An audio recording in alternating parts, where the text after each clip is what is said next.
저희 교회에 십자가를 만들어 주신 분이 연락이 왔어요. 메시지로 한 메시지를 저한테 보내주셨는데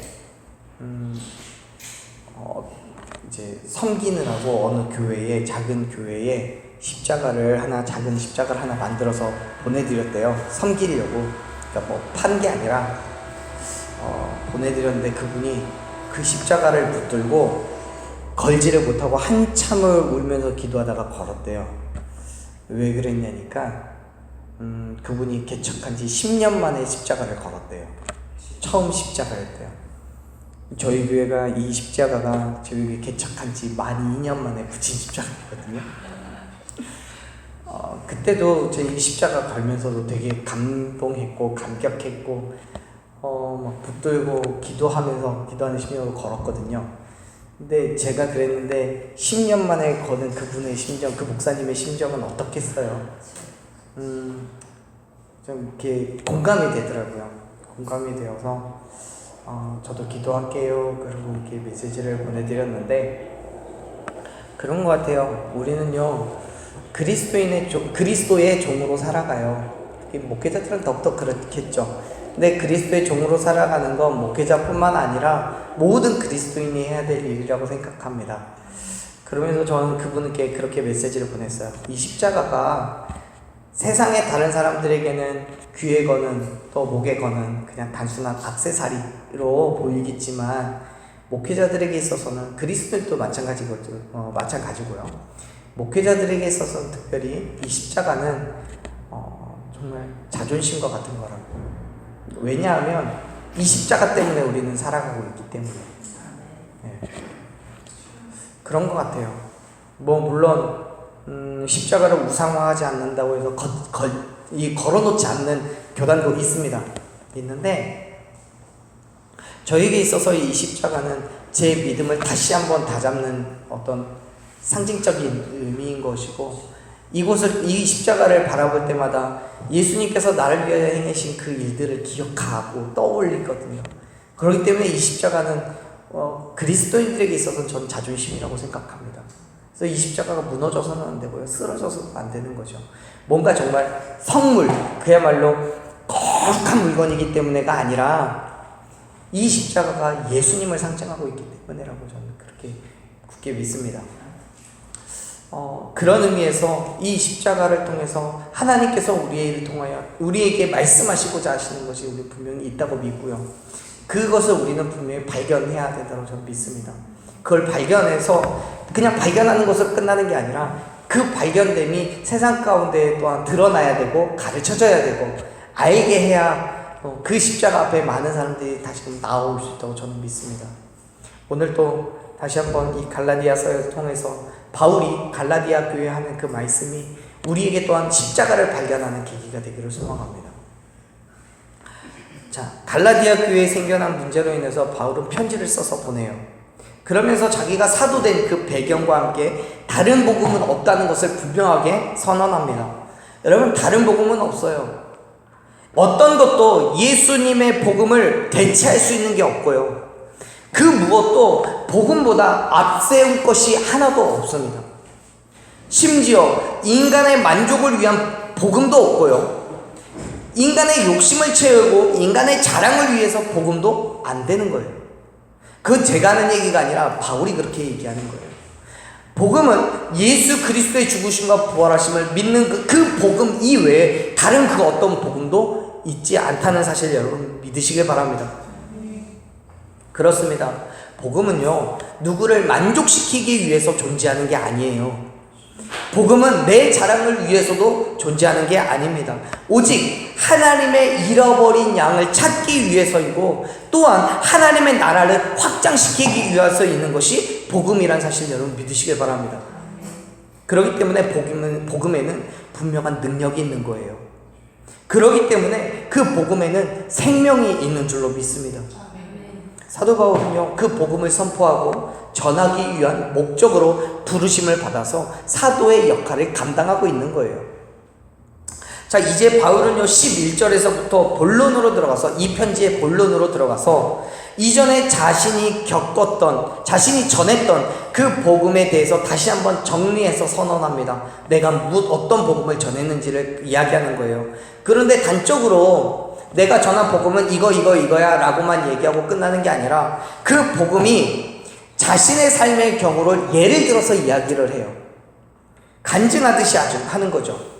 그래서 바울은 앞절에서 자신이 계속해서 사람의 기쁨을 구하고 있다면 더 이상 그리스도의 종이 아니라고 단호하게 선언할 수 있었던 그 이유를 이야기하는데요. 이렇게 말을 합니다. 11절 말씀을 같이 한번 읽겠습니다. 형제들아, 내가 너희에게 알게 하노니 내가 전한 복음은 아니니라. 아멘. 우리 성경에는요 기록되어 있지 않지만 헬라어 원문을 보면 이 11절의 처음에 가르라는 헬라어 단어를 쓰는데요. 이게 무슨 뜻이냐면 왜냐하면 무엇 때문에 라는 그런 뜻을 가지고 있어요. 다시 말해서 앞에 기록되어 있는 말씀, 즉 10절의 말씀의 이유를 11절에서 이야기하고 있는 거예요. 그 이유가 뭐냐면 바울이 전하는 복음, 즉 사람의 뜻대로, 그 복음은 사람의 뜻대로 되어진 것이 아니라는 거예요. 사람의 뜻대로 된 게 아니에요. 그럼 누구 뜻대로 된 거예요? 하나님의 뜻대로 된 거죠. 하나님께서 그에게 사명을 주셨고 그 일을 감당하게 하셨기 때문인 거죠. 바울은 복음을 전하기 위해서, 그 복음을 전하기 위해서 지금 이곳저곳을 돌아다니며 선포하고 있는 거예요. 바울은 이 사실이 자기의 주장임과 동시에 공적인 사실이라는 것을 이야기해요. 중대한 사안이라고. 알게 하다라는 단어, 우리 성경에는 알게 하다라는 단어로 써 있는데 이게 헬라어 단어는요 근노리조라고 하는 단어예요. 근데 이 단어는 공적인 선언을 할 때 사용하는 단어입니다. 무슨 뜻이냐면 지금 바울이 11절에서 하는 그 말은 내 자신의 개인적인 생각이나 그럴 수도 있다라는 추측, 즉 가설을 이야기하는 게 아니라 그가 경험하고 확신을 가지고 있는 확실한 사실이라는 것을 주장하고 있는 거예요. 여러분, 바울이 전하는 그 복음이 뭐라고 했습니까? 예수 그리스도의 복음이에요.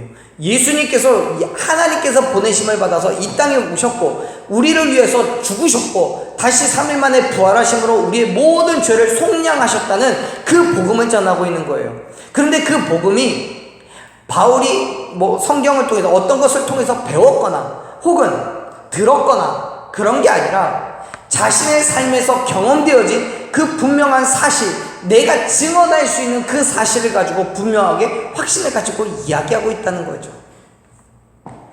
그렇기 때문에 그 예수 그리스도의 복음을 믿고 구원을 얻어야 한다라고 지금 바울은 말씀하고 있는 거예요. 로마서 10장 9절 말씀을 보면 얘기하시죠. 바울은 얘기해요. 네가 만일 내 입으로 예수를 주라 시인하면 또 하나님께서 예수님을 죽은 자 가운데서 살리신 것을 네 마음에 믿으면 뭐 한다 그랬어요? 구원을 받을 거라고 말했어요. 아멘. 구원을 받는다고요. 어떻게 해서? 예수님을 주라고 시인하고 하나님께서 예수님을 죽은 자 가운데서 살리신 것을 내 마음에 믿으면, 믿기만 하면 구원을 얻는다는 거예요. 믿기만 하면요. 그런데 당시에 갈라디아 교회의 상황은요 그렇지 않은 거예요. 지난주에도 말씀드렸지만 바울이 갈라디아 교회에 편지를 쓰는 이유이기도 했고요. 교회 안에서는 갈라디아 교회 안에서는 유대교의 전통과 율법을 지켜야 하는 거라고 지속적으로 교회의 성도들을 미혹하고 있는 상황에 있어요. 바울이 전하는 그 복음이 공적인 복음, 즉 하나님께서 원하시는 바른 복음인 건데 미혹하는 자들이 자신들의 인간적인 판단과 자기들의 지식과 그 경험을 앞세워서 구원을 얻기 위해서는 율법을 지켜야 된다라고 주장하는 거예요. 행함이 우선되어야 된다라고 이야기하는 거예요. 사랑하는 여러분, 복음은 저와 여러분을 위해서 죽으시고 부활하신 예수 그리스도께 있음을 믿으시길 바랍니다. 행함, 율법을 지키는 것만으로 구원을 얻는 게 아니에요.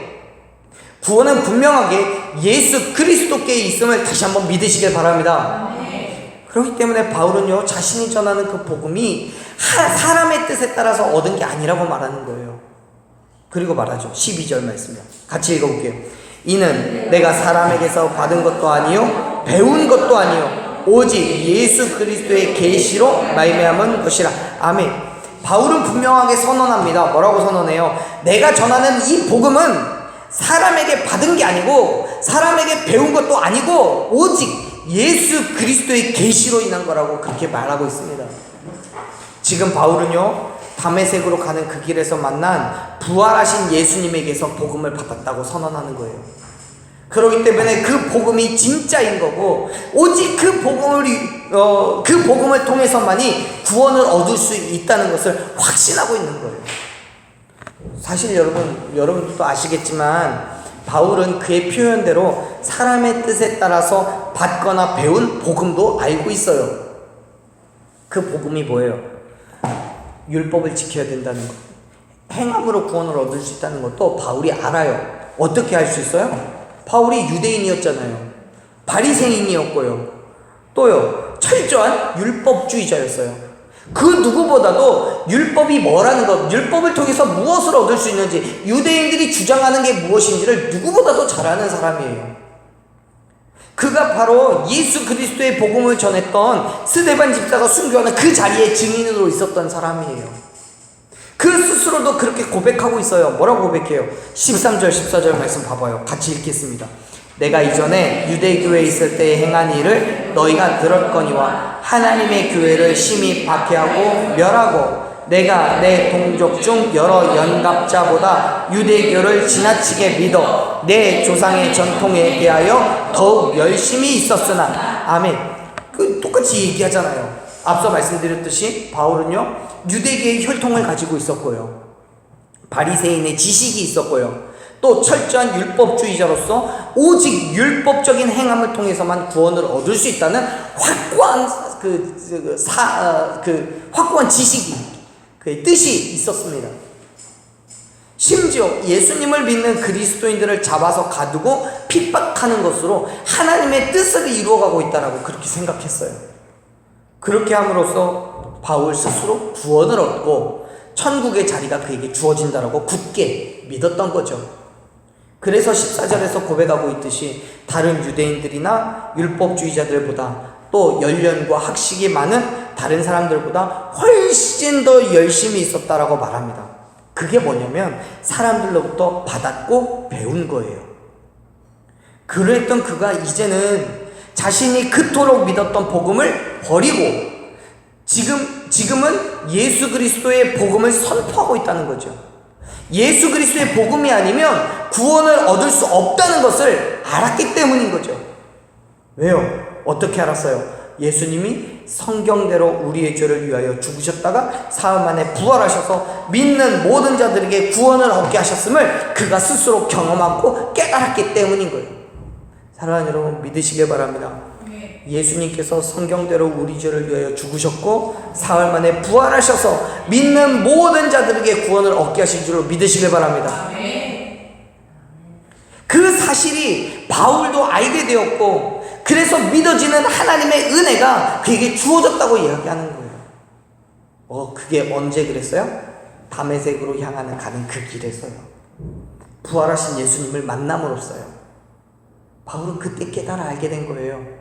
정말 예수 그리스도의 복음을 통해서만이 구원을 얻을 수 있다는 사실을 알게 된 거예요. 15절 말씀을 보면 얘기합니다. 15절 읽을게요. 그러나 내 어머니의 태로부터 나를 택정하시고 그의 은혜로 나를 부르십니다. 아멘. 바울이 다메섹으로 야단 그 길에서 만난 예수님이 하나님께서 주신 은혜임을 고백하고 있는 거예요. 왜냐하면 그 예수님으로 인해서 진정한 구원이 무엇인지, 바른 구원이 무엇인지를 알게 되었기 때문에. 다시 말해서 이전에 율법의 행함으로만 구원을 얻을 수 있다고 믿었고 또 그대로 살아왔던 그 삶이었는데, 만일 계속해서 그러한 삶으로 살다가 죽었더라면 바울은 결단코 천국에 가요 못 가요? 못 간다는 거죠. 그런데 예수 그리스도의 죽으심과 부활하심을 알게 되고 믿음으로 말미암아 진정한 구원을 얻게 된 지금은 천국의 소망을 얻게 되었다는 그 사실 하나만으로 바울은 그 모든 것들이 하나님의 은혜임을 고백하고 있는 거예요. 그게 바울에게 있어서 엄청난 사건인 거죠. 그 뒤에 바울은 어때요? 더 이상 자신의 지식을 사람들로부터 얻은 것을, 배운 것을 고집하지 않아요. 오히려 그 모든 것들을 무엇과 같이 여겨요? 배설물과 같이 여겼다라고 성경은 고백하고 있어요. 그리고 오직 예수 그리스도의 복음을 위한 삶을 살았음을 여러분 믿으시길 바랍니다. 그렇게 다메섹으로 가는 그 길에서 구원의 비밀을 깨달은 바울은요, 이제는 어디를 가든지 그 예수 그리스도의 복음만을 선포하는 온전한 복음의 선포자가 된 줄로 믿습니다. 사랑하는 여러분, 복음은 오직 예수님께만 있음을 믿으시길 바랍니다. 우리도 마찬가지죠. 우리가 믿고 고백할 것은 오직 예수 그리스도의 복음 그 하나밖에 없습니다. 세상에 다른 복음은 존재하지 않아요. 세상에 그 어떤 것도 예수 그리스도의 죽으심과 부활하심 앞에 세워서 예수님을 가릴 수가 없어요. 그 무엇도 우리를 천국으로 인도할 수 있는 건 단 한 가지도, 예수님 이외엔 단 한 가지도 없음을 여러분 믿으시길 바랍니다. 세상 사람들은요, 다른 것으로 구원을 얻고자 해요. 여러 가지 착한 행실로 구원을 얻으려고 하고요, 많은 지식을 쌓음으로써 명예와 권력으로 구원을 얻을 수 있다고 생각해요. 아니요, 정말 더 나아가서 이미 죽은 사람을 위해서 내가 이 땅에서 무엇을 행함으로 인해 그 이미 죽은 사람이 구원을 얻을 수 있다고까지 믿어요. 아니요, 결단코 그렇게 해서 구원을 얻을 수가 없어요. 이 땅에서의 평안이 구원의 본질이라고 생각하는 사람도 있어요. 맛있는 것을 먹으면서 혹은 정말 아름다운 곳에 머물면서 야, 이곳이 천국이네 라고 생각하는 거예요. 건강이든 환경이든 물질이든 내가 만족을 얻을 수 있는 것이 풍족하게 있음으로 인해서 그것이 천국이라고 믿는 거예요. 그런데 여러분, 결코 그것이 천국이 될 수 없어요. 그렇게 해서는 결코 천국을 얻을 수가 없습니다. 예수 그리스도의 죽으심과 부활하심을 믿는 것 이외에 다른 복음, 천국에 갈 수 있는 다른 방법이 없다는 사실 여러분 믿으시길 바랍니다. 요한복음 14장 6절에서 말씀하죠. 내가 곧 길이요 진리요 생명이니 나로 말미암지 않고서는 아버지께로 올 자가 없다고요. 그렇게 선언하시는 예수님의 말씀과도 같이 그 누구도 예수님의 죽으심과 부활하심을 믿지 않고는 구원을 얻을 수 없습니다. 동의하시죠? 그렇기 때문에 여러분 믿으십시오. 세상의 가치를 쫓지 마십시오. 구원이 오직 예수 그리스도께 있음을 믿으신다면 진정한 그리스도인이 되십시오. 지금 바울은요, 스스로 디모데전서 1장 15절에서 고백하는 것처럼 죄인 중에 괴수와도 같은 자기에게 그러한 모든 사실을 알게 하신 것이 하나님의 은혜임을 고백하고 있는 거예요. 그리고 그 은혜를 받았을 때 더 이상 세상을 의지하지 않아요. 세상을 바라보지 않아요. 바울은요, 그 은혜를 깨달았을 때, 그 은혜를 알았을 때 그 즉시 어떻게 했냐면 16절 17절을 보면 이렇게 얘기해요. 같이 한번 읽어볼게요. 그의 아들을 이방에 전하기 위하여 그를 내 속에 나타내시기를 기뻐하셨을 때에 내가 곧 혈육과 의논하지 아니하고 17절 또 나보다 먼저 사도된 자들을 만나려고 예루살렘으로 가지 아니하고 아라비아로 갔다가 다시 다메섹으로 돌아갔노라. 아멘. 여러분, 바울은요, 예수 그리스도의 복음, 즉 그의 죽으심과 부활하심을 깨달은 이후에 혈육과 의논하지도 않고 예루살렘에 가서 다른 사도들, 즉 예수님과 동행했던 12사도들을 만나지도 않은 채 성경은 뭐라고 얘기해요? 아라비아로 갔다가 그가 본래 가려고 했던 다메섹으로 갔다고 말해요. 사실 지금 바울이 말하는 건요, 그의 혈육이나 예수님의 다른 사도들을 무시해서 그러는 게 아니에요. 그게 아니고 바울은 경계하는 거예요. 이제야 진정으로 복음이 무엇인지를 알았고, 그것도 사람이 아니라 예수님으로부터 계시를 받아서 알게 되었는데, 사람을 만나게 됨으로 말미암아서 또다시 사람의 지식을 얻게 될까봐 경계하는 거예요. 다시 사람에게서 받고 사람에게 배우게 되어서 그 사람의 보냄을 받은 자와 같이 될까봐 그러는 거예요. 그것은 다른 표현으로 얘기하자면 오직 예수 그리스도만 의지하고 철저하게 하나님만 바라보기를 원하는 그의 믿음의 행함이었다는 거죠. 그가 하나님으로부터 이방인의 사도로 부름을 받았을 때에 그에게 중요한 것은요, 예루살렘의 교회나 먼저 사도된 사람들의 인정이 아니었고요, 하나님의 부르심에 따라서 하나님께서 이끄시는 대로 하나님의 원하시는 그 일을 감당하고자 했다는 사실을 여러분 믿으시길 바랍니다.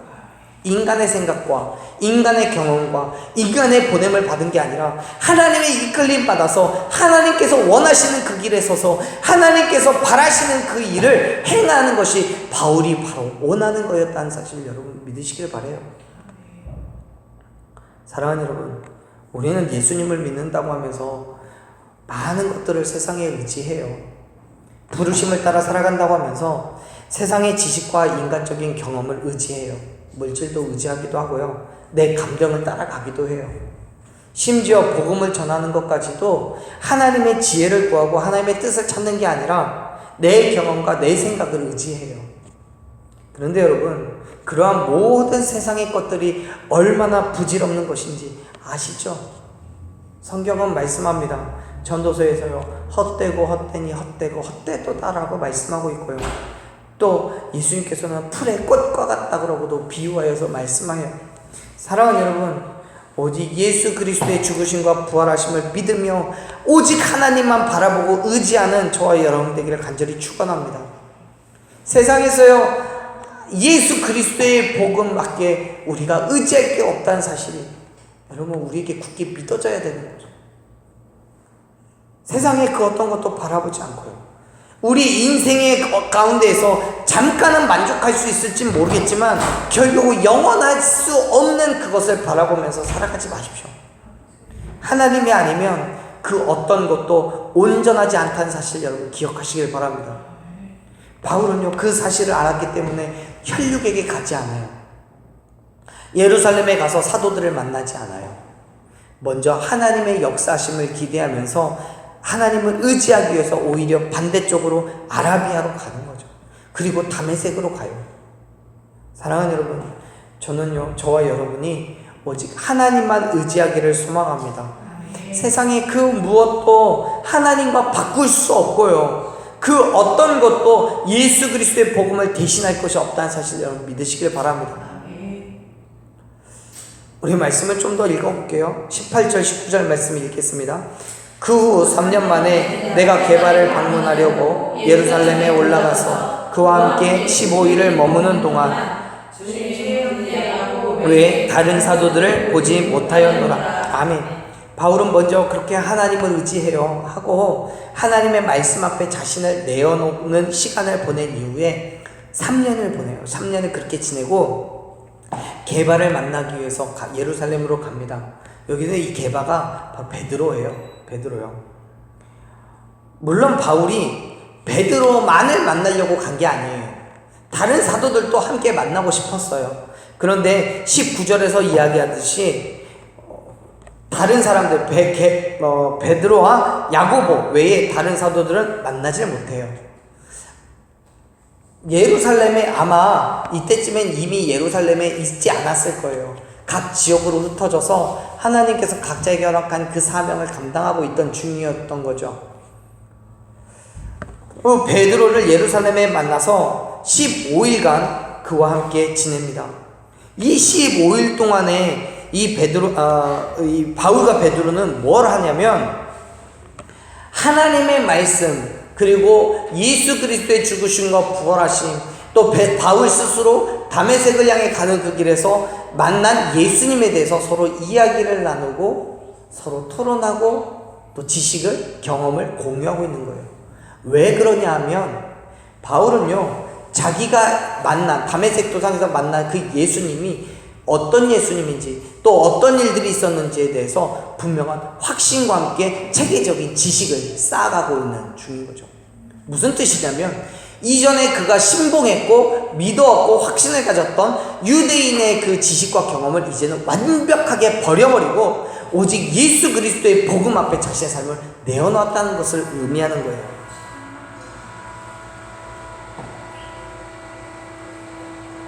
베드로를 통해서 어떻게 사는 것이 그리스도인의 삶인지에 대해서 생각하고 검증하는 거죠. 그리고 그 결론에 이르렀을 때 다시 그를 떠나서 예수 그리스도의 복음을 선포하기 위해서 각 지역으로 다니게 되는 거예요. 근데 여러분, 사실 바울이나 베드로 입장에서는 이 교제가 사실은 반갑지 않은 교제예요. 인간적으로 생각하면요. 왜냐하면 바울은 이전에 그리스도인들을 잡으려고 했던 사람이었기 때문에 베드로에게서는 껄끄러운 존재였어요. 반면 베드로는요, 어부 출신인데다가 예수님과 동행했다는 것 이외에는 말씀에 대한 어떤 지식도 학문도 없어요. 반면 바울은 어때요? 체계적으로 어릴 때부터 유대인의 학습을 받았던 사람이에요. 둘이 서로 이야기를 하고 말씀에 대해서 토론하면 바울을 이길 사람이 없는 거죠. 그러한 둘이 만나서 이야기할 수 있는 게 뭐가 있겠습니까? 예수 그리스도 복음 이외에는 없는 거예요. 예수 그리스도의 죽으심과 부활하심을 증명하고 이야기 나누고 서로 그 은혜를 나눈 것 이외에는 다른 어떤 교제를 나눌 수 있는 방법이 없는 거죠. 사랑하는 여러분, 우리 또한 마찬가지예요. 교회 안에서 예배와 말씀 그리고 기도를 나누는 건 정말 중요합니다. 그런데 그와 못지않게 중요한 게 뭐냐면 교제예요. 교제예요. 이 교제를 통해서 우리는 알고 있지만 실천에 옮기지 못했던 그 일들을 함께 할 수 있는 동력이 생기는 것이고요. 서로의 힘이 되고 서로의 지혜가 되고 서로의 능력이 되어서 결국 서로가 내가 있는 그곳에서 서로의 방법으로 예수 그리스도를 전하게 될 수 있다는 사실을 여러분 믿으시길 바랍니다. 그렇게 저와 여러분이 오직 예수 그리스도의 복음을 선포하기를 원합니다. 바울은 자신의 말이 거짓말이 아니라고 말해요. 그러면서 자기를 통해서 오히려 하나님께 영광을 돌렸다고 고백하죠. 이렇게 얘기를 해요. 20절 말씀 한번 읽어볼까요? 보라, 내가 너희에게 쓰는 것은 하나님 앞에서 거짓말이 아니로다. 하나님 앞에서 거짓말이 아니에요. 여기서 하나님 앞에서라고 분명하게 선언하고 있잖아요. 인간의 생각을 하고 있다는 게 아니라는 거예요. 그리고 그 이후에 게바를 만난 이후에 수리아와 길리기아 지방에 다녔고요. 그래서 예수 그리스도 안에 있는 유대의 교회들에게 복음을 선포하기 시작하는 거예요. 어떤 식으로요? 23절 말씀 같이 읽겠습니다. 다만 우리를 박해하던 자가 전에 멸하였던 그 믿음을 지금 전한다함을 듣고 24절 나로 말미암아 하나님께 영광 돌리니라. 아멘. 이전에 바울을 알던 사람들은요 23절에서 고백하는 것처럼 그를 그리스도인들을 박해하는 사람으로만 인식하고 있었어요. 그런데 이제는 오히려 예수 그리스도의 복음을 전하는 사람이 되었다는 소식을 들었어요. 어떻게 됐어요? 예수님을 만남으로써요. 예수님을 만남으로 말미암아 그리스도의 종이 된 거예요. 그것이 하나님께 영광이 되었다는 사실을 여러분 믿으시길 바랍니다. 그렇습니다. 사랑하는 여러분, 저와 여러분의 삶이요 이전엔 어땠는지 모르겠어요. 이전에 어땠는지는 몰라요. 전혀 알지 못해요. 어떤 모습으로 어떤 삶을 살았었는지 몰라요. 그러나 우리가 예수 그리스도를 만났다면, 그래서 정말 예수님이 나를 위해서 죽으셨고 3일 만에 부활하셨다는 사실을 믿는다면 우리의 삶이 오직 하나님께 영광이 되어야 함을 믿으시길 바랍니다. 그리스도인이 되었기 때문에 그리스도인의 삶을 결단하고 그리스도인으로서의 역할을 감당해야 되는 거예요. 그것을 통해서 하나님의 영광을 드러내야 되는 거예요. 그게 그리스도인의 삶인 거죠. 바울과 같이 예수 그리스도의 죽으심과 부활하심을 믿음으로 말미암아 그 믿음을 선포하며 하나님께 영광을 돌리는 온전한 그리스도의 종된 삶을 결단할 때 참된 그리스도인으로서 하나님께서 주시는 은혜와 축복을 경험하게 될 줄로 믿습니다. 사랑하는 여러분, 세상을 의지하지 마십시오. 오직 하나님을 바라보십시오. 말씀하신 그대로 순종하며 복음을 위한 삶으로 나아갈 때에 하나님께서는 저와 여러분 가운데 놀라운 일을 이루실 줄로 믿습니다. 그 믿음으로 가는 거예요. 여러 가지 힘듦도 있고 어려움도 있겠죠. 바울이 어떻게 매번 기쁘고 매번 좋았겠습니까? 사도행전에서도 이야기하잖아요. 다른 복음서에서 다른 사도 바울의 편지 속에서도 누누이 이야기했던 거예요. 내가 복음을 위해서 40에 하나 감한 배를 몇 번을 맞았고 배가 얼마만큼 파손이 되었고 내가 정말 죽을 고비를 얼마나 넘겼는지에 대해서 이야기를 해요. 그 힘들고 어려운 순간들을 다 참아내고 견뎌내가며 행하고자 했던 그 일이 뭐예요? 예수 그리스도의 복음을 전하는 거였어요. 우리 저와 여러분의 삶 속에서도 마찬가지예요. 여전히 세상은 우리를 여러 가지 모양으로 힘들고 아프게 해요. 정말 코로나 때문에 예배가 무너지고 예배의 자리가 포기가 되고 많은 일들이 일어났었어요. 그런데요, 그럼에도 불구하고 우리가 예수 그리스도 앞에 나오는 것은 여기를 통해서, 이곳을 통해서 하나님의 은혜가 우리에게 주어진다는 사실을 우리가 믿기 때문인 거죠. 어려움이 있고요, 힘듦이 있어도 우리를 통해서 예수 그리스도의 복음이 선포된다는 사실을 분명하게 인식하시고 그 믿음의 자리에서 포기하지 않는 믿음으로 나아가는 저와 여러분들에게 간절히 축원합니다. 사랑하는 여러분, 저와 여러분의 믿음이 이 땅 가운데 하나님께 영광을 돌리며 세상 가운데 예수 그리스도의 복음을 선포하는 그런 온전한 그리스도인 된 믿음이 되기를 소망합니다. 바울과 같이요, 그러한 믿음의 삶으로 나아갈 때 저와 여러분의 참된 만족과 위로와 평강이 넘치게 될 줄로 믿습니다. 그 믿음의 자리에 서 계십시오. 분명히 하나님께서는 우리의 삶을 역전시켜서 그 어떤 순간보다도 더 크고 놀라우신 은혜와 축복을 넘치도록 부어주실 줄로 믿습니다.